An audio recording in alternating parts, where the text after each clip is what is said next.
नमस्कार।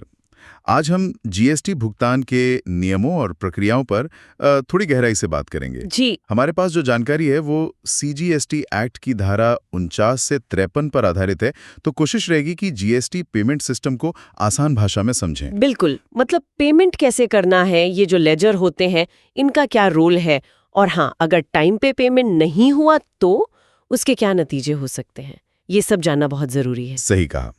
तो चलिए शुरू करते हैं। सबसे पहले जीएसटी भरने के तरीके क्या हैं?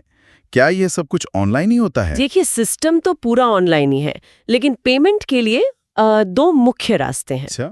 एक तो है नकद, मतलब कैश। ये आप बैंक के जरिए अपने इलेक्ट्रॉनिक कैश लेजर में जमा करते हैं। और दूसरा तरीका है इनपुट टैक्स क्रेडिट, यानी आईटीसी। अगर आपके पास ये जमा है तो आप अपनी टैक्स देनदारी इससे चुका सकती हैं। ओके।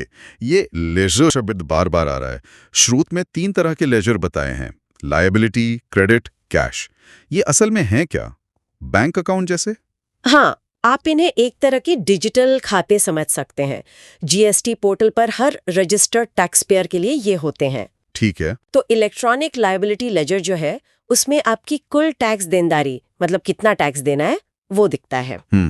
फिर है इलेक्ट्रॉनिक क्रेडिट लेजर। ये दिखाता है कि आपके पास कितना आईटीसी बचा हुआ है इस्तेमाल करने के लिए। और तीसरा? Cash ledger. हाँ, इलेक्ट्रॉनिक कैश लेजर। ये समझिए आपका डिजिटल वॉलेट है। इसमें आप टैक्स, ब्याज, पेनल्टी वगैरह भरने के लिए पैसा जमा करते हैं। यहीं से नकद वाला भुगतान होता है। समझ गया। तो इस कैश लेजर में पैसा डालने के क्या तरीके हैं? मतलब ऑनलाइन ही या बैंक जाकर भी? कई तरीके हैं।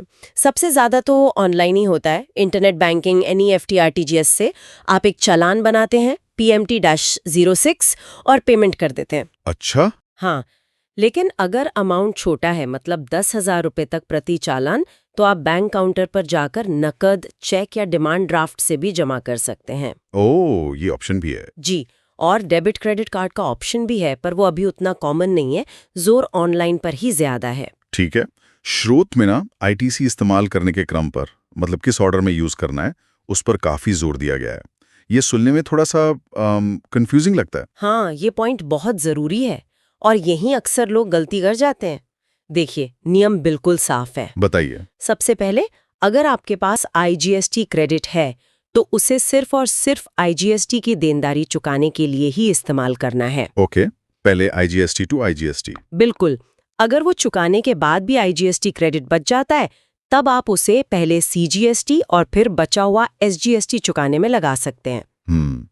और सीजीएसटी एसजीएसटी क्रेडिट का? सीजीएसटी क्रेडिट पहले सीजीएसटी चुकाने के लिए होगा, अगर बच गया तो फिर आईजीएसटी चुकाने के लिए। एसजीएसटी क्रेडिट का भी ऐसा ही है, पहले एसजीएसटी और अगर बचा तो फिर आईजीएसटी। इसमें सबसे बड़ी ध्यान रखने वाली बात कौन सी है जो गड़बड़ करा सकती है? सबसे अहम नियम, और इसे बिल्कुल मत भूलिएगा, सीजीएसटी क्रेडिट से आप एसजीएसटी नहीं चुका सकते। अच्छा। और वैसे ही एसजीएसटी क्रेडिट से सीजीएसटी नहीं चुका सकते। इनका आपस में क्रॉस यूटिलाइजेशन, मतलब अदला बदली, बिल्कुल मना है। शायद केंद्र और राज्य के टैक्स अलग रखने के लिए? हाँ, बिल्कुल। सीजीएसटी केंद्र का है, एसजीएसटी राज्य का। उनके खाते अलग हैं, इसीलिए ये क्रम फॉलो करना बहुत बहुत जरूरी है, वरना नोटिस आ सकता है। ठीक है। अब आते हैं टाइम लिमिट पर। टैक्स कब तक जमा हो जाना चाहिए, और अगर देर हो जाए तो? देर तो हो ही सकती है कभी कभी। बिल्कुल। तो आमतौर पर जो मासिक टैक्स होता है, वो GSTR 3B रिटर्न फाइल करने की जो नियत तारीख है, ड्यू डेट, उस तक जमा हो जाना चाहिए। और अगर नहीं हुआ तो फिर ब्याज लगना शुरू हो जाता है। ब्याज? कितना? अगर सिर्फ टैक्स पेमेंट में देरी हुई है तो ब्याज दर है 18% प्रतिवर्ष। 18%?